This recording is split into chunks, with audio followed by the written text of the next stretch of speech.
Olá, boa tarde, amigos telespectadores da TV Cultura Litoral. Começa agora uma nova edição do Opinião.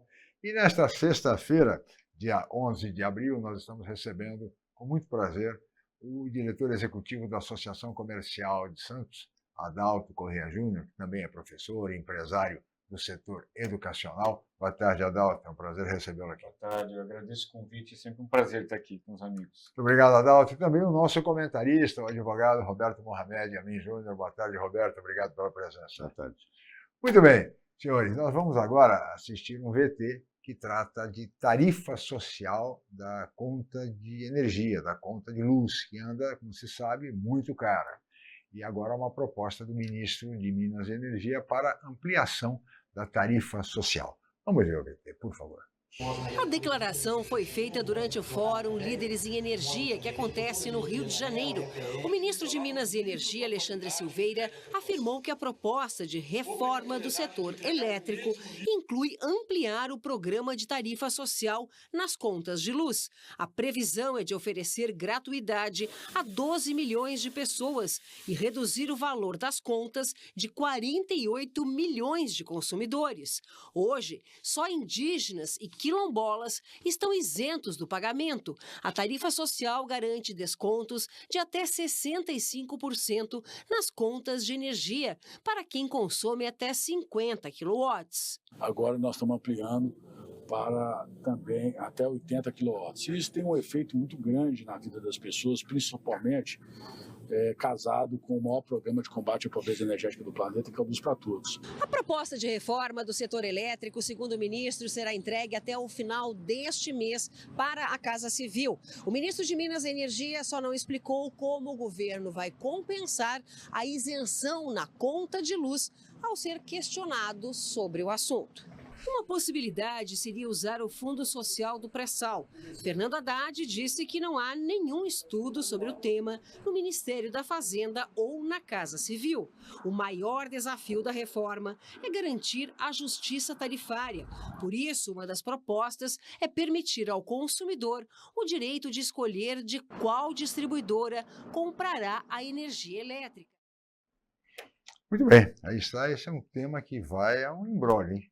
Vai gerar problemas no governo, já se sente por aí a posição do ministro Haddad, que não há nenhum projeto, conflitando com a posição do ministro Alexandre Silveira. E tem mais, né? O Ministério de Minas e Energia é problemático porque o presidente do Senado, Davi Alcolumbre, está reivindicando a indicação, a nomeação dos novos diretores, não só da ANP, mas também da ANEEL. Roberto Mohamed, Adalto, como é que você vê essa questão? A tarifa social me parece importante. Ela é importante, mas assim, eu acho que você vê uma falta de articulação entre o Ministério da Energia e o Ministério da Fazenda, né? Claro. Porque um vai lá e anuncia já, né? Não é nem vai lá e fala, olha, vamos aumentar para 80 quilowatts. Acho que ele é muito importante, mas você tem quem vai pagar isso, né? Ele, efetivamente, é a fonte de financiamento. Isso vai ser distribuído entre os demais consumidores, vai ser assumido pelo governo. Quer dizer, no momento de ajuste, eu acho que o ministro ele está até fazendo o papel dele, mas precisa combinar com os russos, né? Nós já vimos algumas medidas do governo, por exemplo, se nós resgatarmos a questão do imposto de renda até R$5.000, não é? Quando saiu, isso não estava alinhado internamente dentro do governo, né? Então você vê assim depois um desastre, porque é bacana, só que aí o governo fica sabendo, parte do governo fica sabendo pela mídia e não na mesa, né, do executivo. Eu acho essa falta de articulação muito ruim. De novo, ela é importante, mas eu acho que começou mal conduzida. É o que o Roberto sempre diz, né, Roberto? Falta o comando, falta um porta-voz até, ou seja, é uma bagunça, cada um fala uma língua, é difícil. Eu acho que a gente tem que lembrar o que era o papel do Zé Dirceu no primeiro mandato do Lula. Porque quem faz essa articulação é o chefe da Casa Civil. A Casa Civil. E o problema do Lula é justamente o chefe da Casa Civil. Ele tem um cara rancoroso, que quer ter poder absoluto, que não se dá com os Não se outros dá. ministros, faz o fogo amigo de uma forma constante. Ele não tem o que o Zé Dirceu tinha, que era o respeito de todos os outros ministros que se reportavam a ele, e ele fazia uma espécie de coordenação. E habilidade, né? Tinha habilidade Primeiro pra mandato do Lula, você não via esse tipo de coisa de ministro falando por conta própria. Tudo passava por ele, que é o papel do chefe da Casa Civil. O problema todo, na minha opinião, tem algumas coisas de energia que a gente não consegue entender. O lobby das termoelétricas, por exemplo, é enorme no Congresso Nacional. Sim. E o Brasil tem hoje um grau de produção de energia eólica e de energia solar muito alto. Fizeram uma legislação de forma que você não possa usar a energia que você gera. Por exemplo, se eu tenho placas solares na minha casa, eu não posso usá-la. Eu tenho que vender para a distribuidora e ela vai me dar o crédito na minha conta de luz. E se eu gasto pouco, eu fico acumulando créditos que eu não consigo usar depois. Aí a gente, inclusive, na justiça já tem decisões que falam, não, senhor, se o senhor tiver 3, 4 casas, pode usar o crédito daquela nas outras instalações com o seu CPF. Desde que seja da mesma operadora. Então, você vê como a coisa é complicada. O desperdício de energia eólica e solar no Nordeste, por falta de rede de transmissão, é o mesmo que acontece até com as nossas safras, que não tem armazenagem, Sim. O Brasil não tem política para isso. Nosso problema de infraestrutura e de logística é absurdo. A conta de luz só está alta porque o Congresso Nacional, que é formado por quase 450 picaretas, aumentou, né? No tempo do Lula eram só 300 picaretas, agora não, são 400, mais de 400 picaretas, se venderam para essas geradoras, essas usinas termoelétricas, que já poderiam estar fechadas. Se a gente tivesse um tratamento adequado, não só da própria energia que vem das hidrelétricas, com mais linhas de transmissão, mas usando incentivando a energia solar e a energia eólica. A gente não tem uma política para isso. Então, a desarticulação do ministro das Minas e Energia com o Haddad, eu acho que é até o menos mal daí. O problema é como a gente estruturou uma privatização atabalhoada, tanto a de geração quanto a de distribuição. Aqui em São Paulo, o pessoal de São Paulo está pagando preço com a Enel, e a gente está vendo o que é fazer um processo de privatização com monopólio, quando a empresa é uma empresa picareta. Então, é preciso abrir o olho, porque não adianta fazer a tarifa social. Toda vez que o governo quer intervir nessa questão de preços públicos, se machuca. A gente lembra da Dilma, o que ela fez com a tarifa de energia, que logo depois disparou. Agora, Roberto, o ministro propõe a reforma no setor de energia. E a ampliação da tarifa social seria um dos componentes. E o problema é como virar essa reforma, que o ministro Haddad diz que não conhece, que não Chico, eu acho que isso é uma reação dele, ele está querendo mostrar força por causa da declaração do Alcolumbre de querer o controle da ANP e da ANEEL. É isso, para mim, não sei, é a impressão que você tem, Adalto, porque o cara se sente ameaçado, ele está em silêncio há 1 ano, eu não ouço a entrevista dele. E aí, de uma hora para outra, o Alcolumbre falou, ele ciscou, agora ele já está querendo aparecer e colocar o nome dele na mídia. Eu acho que é uma reação. Olha, com relação ao setor de energia, no finalzinho da apresentação, comentou, né, da possibilidade do consumidor poder definir. Eu acho que isso é uma saída, assim, muito boa. Vamos lembrar que a conta de energia ela é dividida em 3 partes, né? Ela é dividida pela energia, pela distribuição e impostos. Sim. Então, a distribuição é inegável. Tem uma taxa lá, porque o cabeamento foi colocado por alguém e ele vai ser remunerado por isso. Lógico. Agora, a energia, hoje, já é possível isso. Eu acho que está faltando um pouco de concorrência nisso, né? Eu acho que, assim como acontece para as empresas que podem, no Mercado Livre, definir para onde ela vai mandar o seu dinheiro, né? Hoje também já é possível, inclusive até com energia Mas eu fico Solar. preocupado em como operacionalizar isso, Adalto, porque você vai ter que criar o quarto modal aí, o quarto braço. Você falou, o cara põe o cabo de força, o transformador, e aí ele cobra por isso, a distribuidora. A partir do momento que eu puder escolher a distribuidora, quem é que vai colocar o cabo se o cabeamento é um só? Não, mas o cabeamento, ele já é remunerado por isso. A conta de luz, ela é dividida em 3 partes. A distribuição é a remuneração pelo investimento do cabeamento. Então, isso está remunerado. Quem vai querer? Qualquer um vai querer colocar o cabo porque ele tem uma receita garantida. Não é? A energia, já que nós temos sistema de crédito, é totalmente possível. Assim como você falou da energia, se eu coloco energia placa solar, eu sou obrigado a mandar para a rede me manda de volta e eu me acredito. Em até 5 anos, né? Senão depois eu perco, se eu não conseguir usar aquela energia. Ou consumir no mesmo CPF dentro da mesma distribuidora. Então isso já é totalmente possível. Não é assim, porque você começa a ter um leilão efetivamente pelo quilowatt.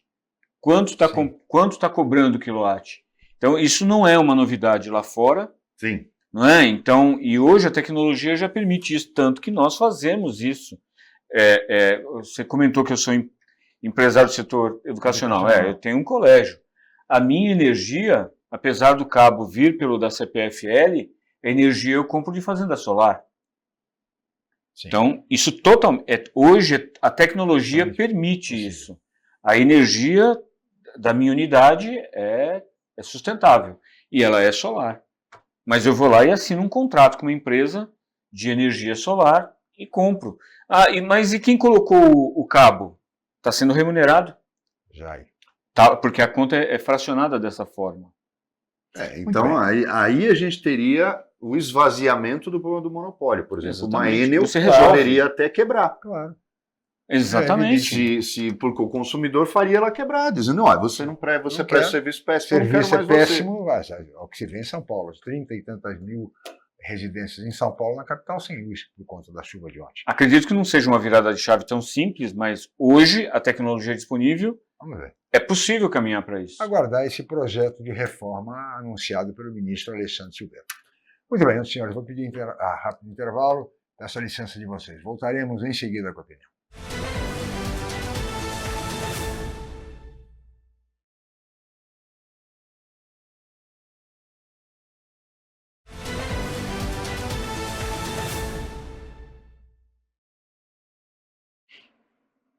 Muito bem, estamos de volta com a opinião desta sexta-feira, hoje 11 de abril, e recebendo com muito prazer o diretor executivo da Associação Comercial de Santos, professor Adalto Correia Júnior, e o nosso comentarista, o advogado Roberto Mohamed. Agora de energia para o setor automobilístico. Nós vamos ver um VT que mostra o seguinte, queda na produção e o risco da queda de investimentos no setor automobilístico no Brasil, em razão do tarifaço de Donald Trump.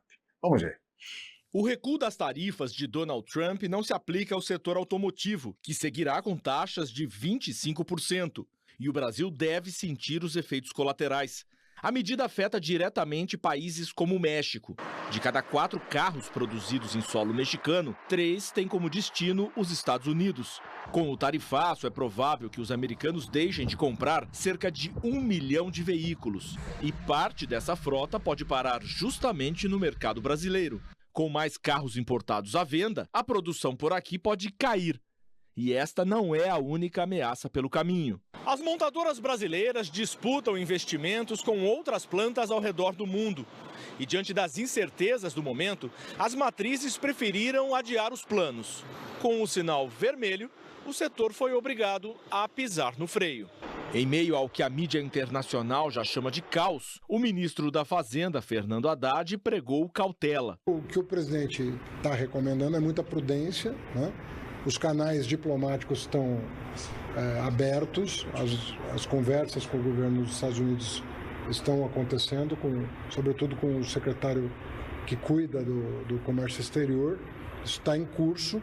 Nós temos relações históricas, né, de negociação com os Estados Unidos e nós estamos na mesa já há algumas semanas.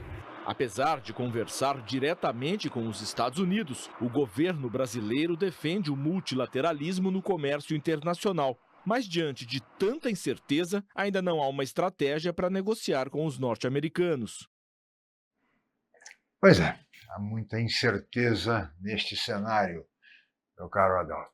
Então, O que pode eu acho acontecer? O que você prevê? aí é cartomante, né? Não chamou, devia ter chamado um cartomante aqui também. Eu tenho uma questão que, assim, em economia, a incerteza é pior que um projeto ruim, né? Porque projeto ruim você precifica, né? Você precifica, o mercado absorve e você avança ou mantém o projeto ruim, Sim. fecha depois. Agora, a incerteza e você não consegue nem quantificar, né, qual que é o tamanho do desastre. Eu acho que lamentável, tudo que tem acontecido, lamentável. A forma desrespeitosa com que ele tem colocado. Por exemplo, o Japão esteve, né, na sequência, negociando. No dia seguinte ele vai falar, já estão vindo aqui puxar meu saco, já estão me ligando. Quer dizer, quem é o próximo líder que vai se submeter a isso, né? Tipo de constrangimento. Constrangimento. Né? E olha, o que eu sinto, tá? Desculpa se eu fugir um pouco da pauta. Acho que o maior perdedor é o povo americano nesse momento. Se nós formos ver, as bolsas derreteram ao longo do mundo, vamos ver o mercado financeiro brasileiro. Eu não lembro eu não sei qual que é o percentual exato das aplicações financeiras no Brasil, mas o brasileiro ainda é conservador, ele está em renda fixa. Não é? Ele também, o mercado de renda variável ele vem crescendo muito no Brasil, mas ele vem crescendo. Quando você pega o mercado norte-americano, é exatamente o inverso. A cultura acionista deles é muito grande. Então, a sociedade americana já perdeu os tubos. E isso é muito bom. Não é? Isso é muito bom, porque quando a bolsa derrete, a sociedade americana está perdendo, que é a primeira que tem que perder, porque o presidente é deles. Né? Claro. Em primeiro lugar, nós deixamos de ter uma liderança mundial.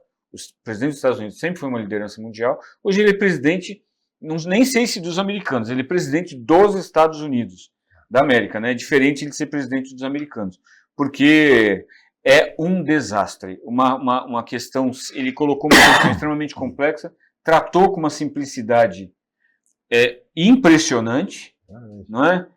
Tanto que tem ilhas que só tem pinguim e foram sobretaxadas, né? Então, por quê? Porque foi uma equação matemática que esparramou e falou assim, olha, agora aplica isso no mundo inteiro. Virou até meme. Não, virou até meme, é uma piada. Então, e outra, por que ele retroagiu, na minha opinião, tá? Por que ele retroage na sequência? Primeiro começa o embate com a China, é óbvio que o líder chinês não ia retroagir, não tem como, né? Você chamar de moleque, vem aqui, né? Ajoelha no milho, você tem até as 13 horas do dia seguinte, coisa de mafioso, não é? Literalmente. E aí no dia seguinte, todo mundo volta para 10. Para mim, o telefone dele tocou. Né? Para mim, alguém do mercado norte-americano ligou e falou assim, amigo, você está empobrecendo o americano. E aí ele vai lá e retroage e culpa a China por todo esse imbróglio. É desastroso. O próprio Elon Musk perdeu muito dinheiro. O homem mais rico do mundo está aí, está reclamando, chamando o Navarro de imbecil, de idiota. Imagina o clima na Casa Branca. Não deve estar nada bom. O parquinho está pegando fogo. Além de tudo, descortês, se referindo aos chineses como camponeses, a sua equipe, né? Eu acho o seguinte, eu nunca vi um governo americano tão descaradamente, porque o caso do Trump, ele também resvala para a corrupção. Ficou claro, né? A imprensa americana tem noticiado que ele está beneficiando claramente empresas que interessam para ele ou de pessoas que financiaram a campanha dele. Inclusive a dele. Isso é corrupção. E o americano, o Congresso americano está parado. É uma coisa, não age. É inacreditável. É inacreditável o que ele está fazendo. O caso brasileiro, eu não sei, eu estou vendo muita cena para pouco filme. São Paulo é que tem, porque tem uma coisa curiosa, né, no Brasil. Nosso maior parceiro comercial é a China. Sim. Mas de São Paulo, o estado de São Paulo, o maior parceiro comercial são os Estados Unidos. Justamente porque é o estado industrializado. Sim, claro. Né? E o curioso é o seguinte, a gente não vende carro para os Estados Unidos. As pessoas podem falar, pô, mas por que isso afeta a indústria brasileira? Afeta nos dois vetores. O Brasil exporta até motores, porque nós temos tecnologia, por exemplo, o motor, que agora não é mais 1.0, mas é o chamado motor popular, que hoje é o 1.4 turbo. Ele é feito no Brasil e mandado para o México ou mandado para os Estados Unidos para equipar os carros populares deles. Porque não vale a pena. A indústria americana teve um processo de globalização e ela foi para o México e já falaram para ele, falou, presidente, não consegue, a gente não consegue trazer uma fábrica para cá em 6 meses. O problema todo, e a gente já falou disso aqui no programa, eu não acho que o Brasil é prejudicado necessariamente por conta da tarifa. Sim. Ele é prejudicado por quê? Por exemplo, o México e a China, vamos analisar esses dois. O Mercosul inteiro tem acordo de livre comércio com o México. É como se o México fosse um associado do Mercosul. Inclusive, e aí o que acontece? É a mesma coisa que para entrar na Europa, o que o Brasil faz? Tem vários acordos bilaterais com Portugal. Ele manda para Portugal e Portugal distribui na Europa como sendo um produto português. Tem alguns mecanismos lá para impedir isso, mas é o que acontece na nossa forma de entrar no mercado comum europeu, sempre foi através de Portugal. O México é a nossa porta de entrada para o mercado americano, claro. E nas duas voltas. Mas aí a matéria, inclusive, fala disso. E a gente já tinha falado disso em relação à China. A China vai comprar mais soja da gente? Legal. Vai comprar mais carne? Vai comprar mais frango? Ótimo. Tudo bem. Só que é o detalhe. A China, diminuindo o volume de exportação para os Estados Unidos, tem que manter seu nível de produção. Vai sobrar mercadoria. E produtos industrializados, que ela vai ter que botar em algum lugar. E para não perder, pode baixar o preço. Sim. O México vai estar com um monte de autopeça e de carros estocados e vai precisar vender. Sim. E fazer dinheiro. E pode baixar o preço. E o Brasil tem um acordo de livre comércio, como o Brasil tem com a China, inúmeros acordos. O que vai acontecer? O mercado brasileiro pode ser inundado com produtos industrializados do México e da China. E vai, em contrapartida, a nossa indústria quebra. Como que não faz? Aí é que o Adalto vai falar. Não tem almoço grátis. Mas vai ser preciso reduzir a carga tributária, porque aí você subsidia ou reduz a carga tributária para o produto poder ser competitivo. Por exemplo, a alíquota de 10% sobre o alumínio e o aço. Você tira, diminui o IPI, que é imposto regulador, serve para isso, justamente para você fazer o quê? Aí eu posso continuar vendendo pelo mesmo preço, mesmo com os 10% de tarifa lá. Só que esse dinheiro vai faltar em algum lugar. Sim. Esse é o grande dilema. É onde tem o problema do governo não ter gordura para cortar. Por quê? Porque gasta mais do que arrecada, gasta demais com torneiras abertas que todo mundo está vendo e ninguém toma a iniciativa de fechar. O principal imposto regulador é o imposto de importação, né? E aí o mundo entra numa crise exatamente com relação ao imposto de importação. Ele é tão regulador que você não precisa esperar o ano fiscal seguinte para você alterar. Você altera naquele momento, para você proteger o mercado, para você combater a inflação. Ele é multipropósito. Agora, concordo com o que você fala, Mohamed, com relação às contas do governo, porque, assim, quando você tem um desaquecimento, eu vou pegar mais um ponto do que você disse. Quando você tem um desaquecimento entre Estados Unidos e China, você tem um desaquecimento da economia mundial, porque a troca de bens, de produtos entre eles, gera uma renda que se esparrama pelo mundo também, sim, com riqueza que compra produtos de outros, né? E essas duas maiores potências reduzindo entre si, eu não acredito que haja mercado suficiente para compensar, porque é um mercado que se perde, né? Você tem a pujança do mercado norte-americano é inigualável. Então, você tem efetivamente uma redução. Essa redução da corrente de comércio com o Brasil, vamos lembrar, reduzindo a nossa produtividade, reduz a nossa carga tributária, reduz inclusive a capacidade do governo de dar incentivos para continuar, claro, porque a conta não está fechando com esse volume grande de dinheiro que entra nos cofres do Estado. Só que quando você tem uma recessão, uma queda do nível de atividade econômica, a arrecadação é a primeira que sofre. Só que os gastos públicos estão estabelecidos em um determinado patamar. Ele está lá, ele não é variável.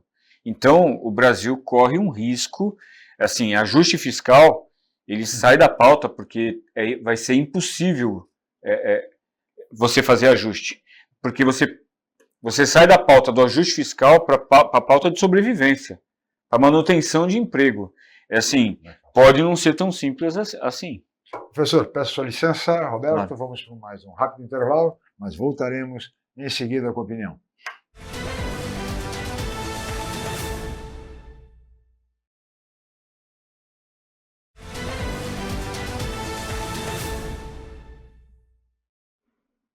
Muito bem, estamos de volta com a opinião desta sexta-feira, 11 de abril, e hoje recebendo com muito prazer o professor Adalto Corrêa Júnior, que é o diretor executivo da Associação Comercial de Santos, e o nosso comentarista, o advogado Roberto Mohamed. Professor, essa questão, esse clima de incerteza no mundo, essa imprevisibilidade que vem marcando tanto as ações, as medidas tomadas pelo presidente Donald Trump, traz, no entanto, setores no Brasil que se mostram confiantes e animados com essas mudanças, como é o caso do setor agrícola. O senhor concorda, o senhor entende que o Brasil, nesse segmento agrícola, pode vir a ser beneficiado? Bom, primeiro que uma guerra comercial mundial, né, onde todos começam a se fechar, ela não, no final da conta, ela não pode ser boa para todo mundo, né?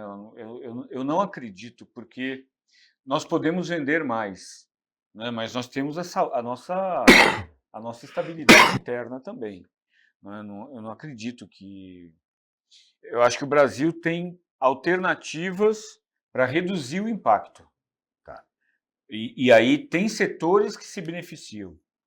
Por quê? Porque o Brasil ele tem uma questão, ele é uma potência mundial, está entre as 10 maiores economias do mundo, mas ele não é um país que traciona sozinho. Ele precisa do mundo. Quando o mundo vai bem, pode ver, qualquer presidente, o mundo vai bem, o Brasil vai bem. O mundo vai mal, pode colocar o melhor político lá, melhor presidente, o Brasil vai mal. Porque o Brasil é tracionado pelo mundo até pela sua característica. Né? O setor agrícola, o Brasil é base da segurança alimentar mundial, é um país muito importante para o mundo inteiro. Então, o nosso produto ele tem demanda, não é? O mundo tem fome, é óbvio, né? Mas, mas ainda assim nós não vivemos só da agricultura. Vamos lembrar que nós estamos falando de emprego e renda. Então, óbvio que a agricultura está longe de ser um segmento de mão de obra barata. Essa época já passou, mas ainda assim carrega isso, na média, mais barato. Vamos falar de setores onde a cooperativa é muito forte, são milhares de pequenos produtores e muitos deles de baixa intensidade tecnológica. Significa dizer que o emprego e a renda é de menor intensidade. Não é? Então, quando você tem um impacto desse, se isso esparrama pelo Brasil, o impacto na renda, o impacto no emprego é muito grande, mesmo que a soja vá muito bem, obrigado. Sim. Então, eu acho que olhando o quadro como um todo, não pode ser bom para o Brasil. Alguns setores vão se beneficiar, não há dúvida. Né? O Brasil vai pegar algumas caronas, mas no quadro geral, eu não acredito que isso possa ser bom. Mas, Adalto, a impressão que eu tenho porque tudo que o Trump está fazendo é ruim para os Estados Unidos. Primeiro lugar. Mais do que prejudicar a China, Brasil, a Europa, são os Estados Unidos. E a destruição da imagem americana, que sempre foi o porto seguro do mundo ocidental, foi destruída. Ninguém confia mais nos Estados Unidos, né? A não ser os bolsonaristas. Mas a Europa, por exemplo, a partir do momento que a Europa dá um passo na direção da autonomia, seja na indústria de defesa, que ela sempre teve, mas ela permitia que os Estados Unidos mandassem na festa. O problema é que a partir do momento que vamos imaginar a seguinte cena. O F-35, por exemplo, jamais seria viável se não tivesse a OTAN, fazendo com que ele venha a se tornar o caça-padrão dos países europeus, que produzem o Tornado e a Rafale, França e Alemanha. Fora a indústria italiana, que todo mundo sabe que é extremamente forte. E eles já estão deixando claro. A Alemanha já suspendeu a entrega dos F-35, a França sequer comprou, porque ela tem o caça dela. A Inglaterra estuda a redução das encomendas, e aí você passa a ter um caça mais caro para o próprio americano, porque só ele vai usar. Então, ele só prejudica aos Estados Unidos. A impressão que me dá é que até nisso ele pode estar pensando de um jeito, mas aí ele faz a bobagem. É aquele problema que o Bolsonaro tinha, que o Lula tem, de falar demais. Falar demais. Quando ele humilha os líderes que querem negociar com ele, e ele não está falando com o Milley, ele está falando com o primeiro-ministro japonês. Então, a coisa está complicada. Ele colocou o bode na sala? Não tem dúvida que foi o que ele quis fazer. O problema é, e se não se incomodarem com o bode vai ficar lá. Para jogar, o Trump pode ser um ótimo corretor de imóveis. Ele é um jogador. Pode ser. Mas eu não acho que ele é tão bom jogador assim. Por quê? Se ninguém tirar o bode da sala, ele vai ficar lá. E aí a responsabilidade é dele, porque o bode é dele. Exatamente. Exclusivamente dele, né? E aí ele tem um problema. Ele tem os governadores americanos que têm uma autonomia inimaginável para nós, que vivemos num país como o nosso, que tem uma federação capenga. O Congresso está calado, mas os governadores democratas não estão. E eles vão ser prejudicados. É uma coisa impressionante, porque você sabe, agora, Adalto, eu me lembro de uma entrevista que o André Roncalha concedeu para nós há algum tempo, logo depois da posse do presidente Trump, ele que é o diretor executivo do Brasil no FMI, que trabalha em Washington, a 4 quadras da Casa Branca. Ele disse naquela ocasião o seguinte, que havia um clima de esperança entre os americanos, com a eleição do Donald Trump sobre o aspecto econômico, a perspectiva de melhorias econômicas para o cidadão americano. E esse clima de esperança, portanto, o André Roncalha fazia referência. Hoje em dia, Adalto, que se vê absoluta desesperança, ou seja, no americano, protestos, enfim, em tão pouco tempo. Então, mas se nós formos ver, vou exagerar no termo, né? Mas o berço do capitalismo, Sim. Da livre iniciativa, da globalização, não é? Sempre citados, inclusive, de uma forma pejorativa até, não é? Inverteu completamente. O prejuízo histórico que ele está entregando para os Estados Unidos, primeiro que ele apequenou a cadeira do presidente, de uma forma, traduzindo, qualquer idiota pode aspirar aquela cadeira. A presidência, claro. Qualquer idiota. Não é assim, não precisa ser inteligente. Pode ter limitações, literalmente. Nós estamos vendo isso. Não é que o americano fez isso. E quando você fala da força, eu estava pensando aqui, Mohamed, falou assim, a força dos governadores nós nem conseguimos compreender, porque é um modelo tão diferente que nós os retratamos, né? Nós nominamos os Estados Unidos no plural. Os Estados Unidos da América. Não é um país, é talvez o único país que você trate no plural. O Brasil, justamente a Argentina. Porque é uma estrutura que a gente não imagina. Exatamente, é um somatório de 50 unidades. Por isso que nós nos referimos no plural. E isso é muito emblemático, né? Então, mas assim, eu acho que está tendo uma virada histórica. Daqui a 20 anos, se nós estivermos aqui ainda, nós vamos estar vendo uma virada de um modelo internacional muito forte por conta de uma pessoa que está deixando um legado histórico para mim muito ruim e que vai enfraquecer aquela nação como nenhum outro teria competência para fazer. É inimaginável pensar nisso, né? Então, e aí lá tem uma coisa. Nos Estados Unidos, não é como aqui, os mandatos, eles não se preocupam com coincidência de mandatos, até porque os estados são... Não é que, lá não tem TSE, pô, que bom, grande coisa a gente ter TSE. Eu já cansei de dizer aqui que a gente não precisa de TSE, não precisa de justiça eleitoral. Os tribunais de justiça dos estados e o STJ podiam fazer essa coordenação, porque quem faz toda a justiça eleitoral de primeira instância e de segunda são juízes de direito e desembargadores estaduais. Então, aquela jabuticabas que a gente cria e fica se orgulhando do nada. Por que lá não existe uma autoridade eleitoral central? Por um motivo muito simples, cada estado faz o seu. Cada estado tem autonomia para criar seus distritos, determinar como é que é o voto, aceitar ou não voto pelo correio. Tem estado que aceita, tem estado que não. Cada um tem autonomia. Tem estado americano que tem Senado. Senado estadual. Eles têm uma estrutura que a gente não consegue imaginar essa autonomia total. Só que, dito isso, o Congresso americano tem eleição agora e é uma renovação de quase 50%. Porque, como não há coincidência de mandatos, alguns estados fazem a sua eleição legislativa agora.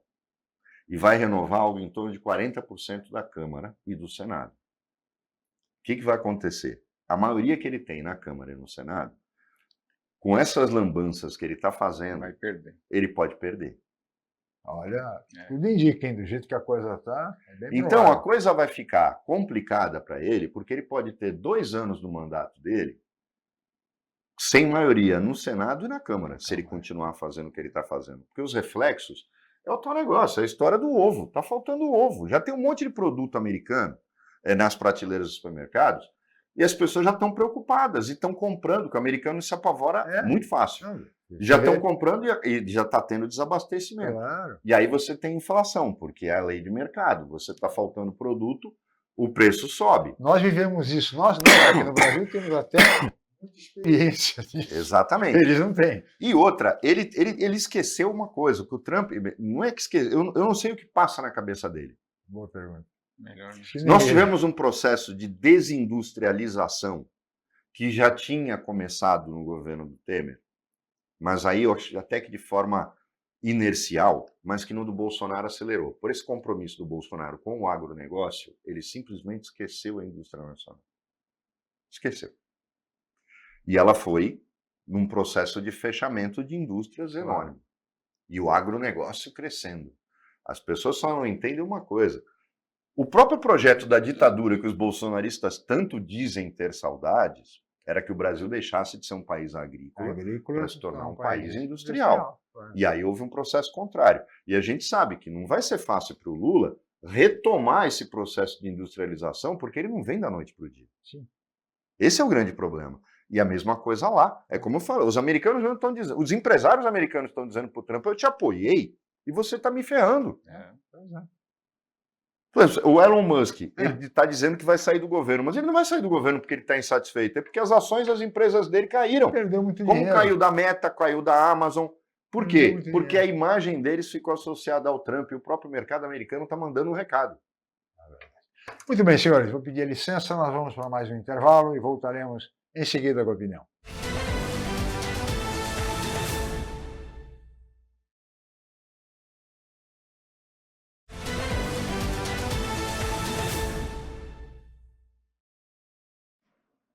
Muito bem, estamos de volta com a opinião desta sexta-feira e agora vamos para o último bloco do programa que recebe o diretor executivo da Associação Comercial de Santos, professor Adalto Correia Júnior, e também o nosso comentarista, o advogado Roberto Mohamed.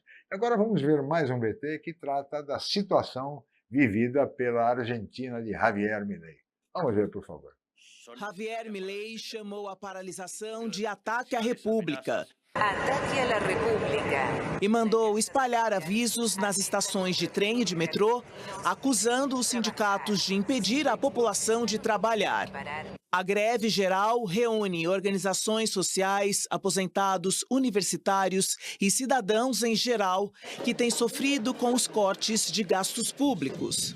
Os grevistas acusam o governo Milei de aumentar a desigualdade social e de deteriorar a qualidade de vida, de demissões em massa e de provocar a queda no consumo. O governo afirma ter reduzido a inflação em quase 100 pontos, de mais de 200% para 118%, e diz que os índices de pobreza caíram de 53% para 38%. Críticos acusam o governo de manipular os dados. Milei negocia com o FMI um adiantamento do empréstimo acordado de 20 bilhões de dólares. O valor ainda terá que ser aprovado pelo Conselho Técnico da instituição. A previsão é de que a greve geral se estenda por 24 horas, até o fim desta quinta-feira.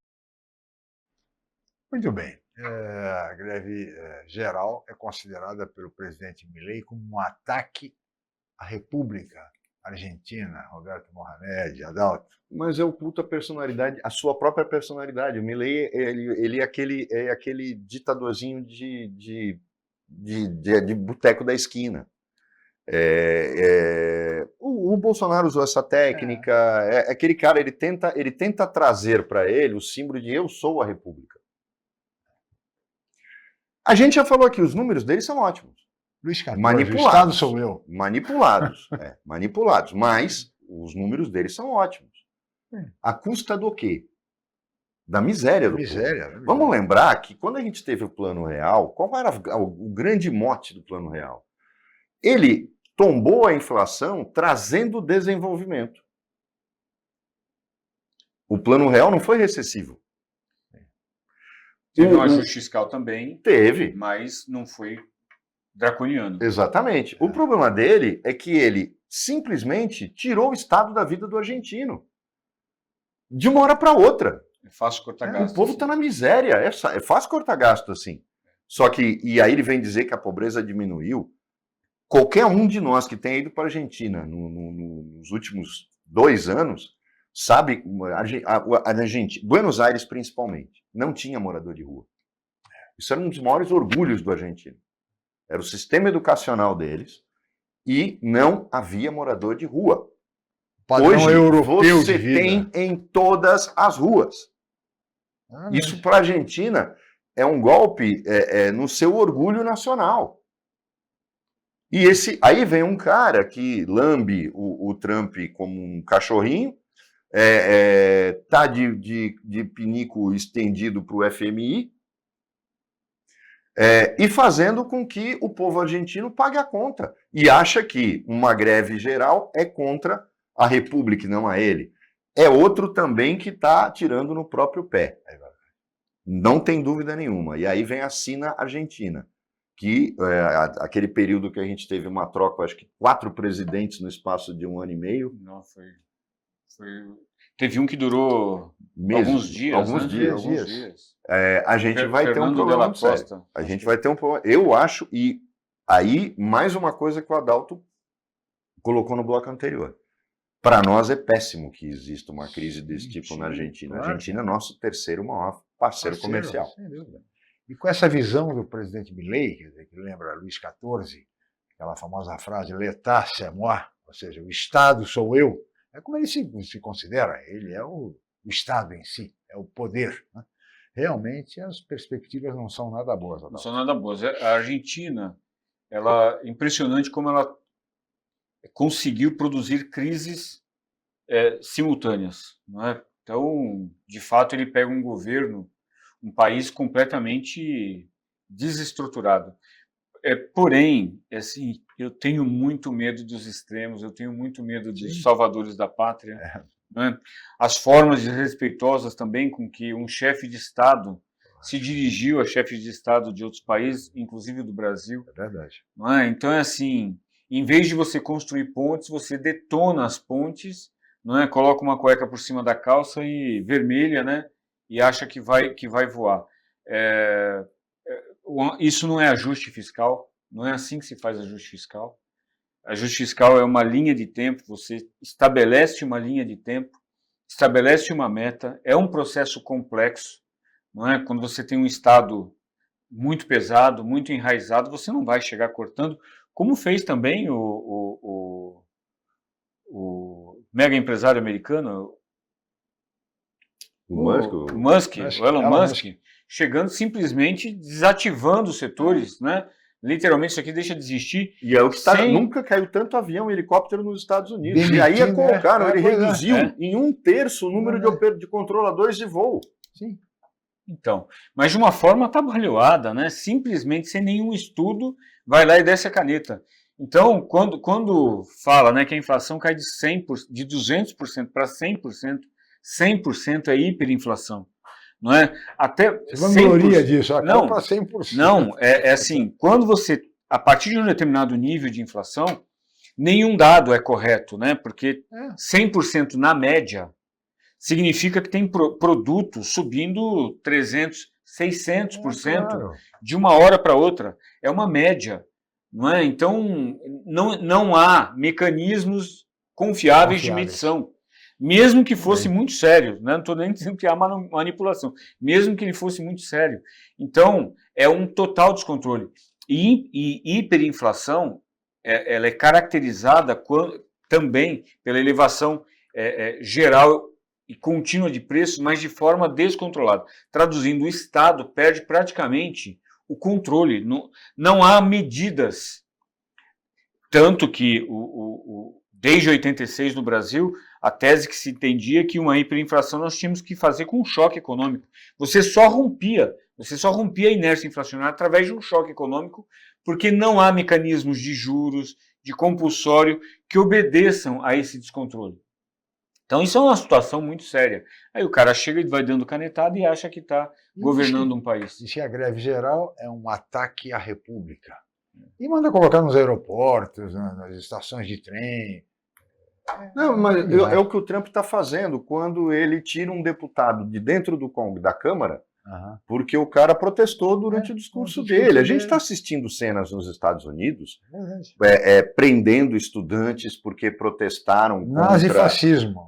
Exatamente. O problema é o viés que esses caras estão adotando. E o Milei tem isso, endeusar a ditadura militar argentina, que foi muito mais sanguinária que a nossa. Então, tudo isso, para mim, é preocupante. Mas tem uma coisa da... Assista o Conto de Aya e faça um paralelo com o que está acontecendo. Eu vou fazer uma pergunta para você, porque muita gente não entendeu quando o Lula falou. Que ele colocou de forma atabalhoada a questão da moeda comercial comum no Mercosul. Não era uma moeda para todos os países como é o euro, era outra coisa. Mas o Brasil acordou para uma coisa que a China poderia estar fazendo e que o Milei acabou com tudo. Por quê? Porque ele é fã do Trump e agora ele quer dólar. Chegou a falar de acabar com o Banco Central. Uma coisa impensável, só um débil mental, acaba com a autoridade monetária de um país. Mas tem uma coisa. Quem já foi fazer compras na Argentina sabe que tem muito lojista argentino que abre conta no Brasil para poder trabalhar com Pix, depois que nós criamos o Pix. Porque eles não têm. Sim. Porque a Argentina, a maior nota é de 1.000 pesos, e que é um absurdo. Você comprar pão, você tem que levar uma bola de dinheiro. Só que o que o Lula quis fazer, e na verdade não conseguiu se explicar, era a possibilidade de que a Argentina e o Brasil negociassem em peso e real. Por quê? Porque está faltando dólar na Argentina. A diferença do paralelo para o oficial lá é gigantesca. Porque falta dólar. Eles têm um problema cambial grave, o Brasil sobra dólar. Só que para o Brasil era extremamente vantajoso. Falou, vamos fazer o seguinte, eu aceito os teus pagamentos em peso e eu mando real para aí. E você vai poder comprar de mim o que você quiser. Eu vou colocar real no seu Banco Central. E a Argentina trabalharia com as três moedas, o peso, o real e o dólar. E você tira a força do dólar e a necessidade dele. E aí cria um mecanismo que a China está querendo criar com outros países, inclusive com todos do BRICS, que é o das carteiras nas moedas nacionais. E quando precisar, um empresta para o outro quando precisa daquela moeda do outro país. Que é uma tendência, hein? Você não acha que é esse o futuro que a gente vai ter no comércio mundial? Eu acho, inclusive, que o Trump está acelerando esse processo. É porque ele é burro, ele está querendo defender o dólar e fazendo o contrário, né? O Trump está acelerando esse processo. É um mecanismo interessante, não é para você não ficar dependente. Não é? O Brasil já teve problema de dólares no passado, não é mais a situação nos anos 80, não é mais a situação do Brasil, mas é uma salvação para os países que hoje têm problemas de moeda estrangeira, de dólar, e para melhorar o seu fluxo de comércio. Porque se você depende do dólar e não tem, você não comercializa. Né? Então, porém, né, ele perde a oportunidade pelas paixões, né? Ele não quer acordo desse tipo, ele não quer permitir isso. E eu acho que seria a salvação da Argentina. Claro. A China também queria isso, porque a China colocaria a moeda dela, e aí Brasil, China e Argentina montariam uma compensação de moedas entre si, e não seriam dependentes do dólar. A Argentina importando do Brasil e da China, podendo pagar com peso, ela não tem mais problema cambial. Claro.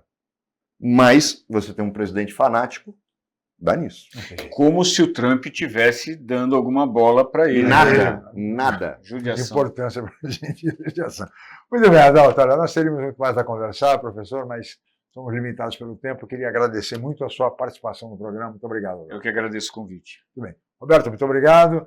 E especialmente a você, meu caro telespectador, pela audiência qualificada de sempre. Tenham todos um ótimo final de semana. Estaremos de volta na segunda-feira em mais uma edição do Opinião. Muito obrigado e até lá.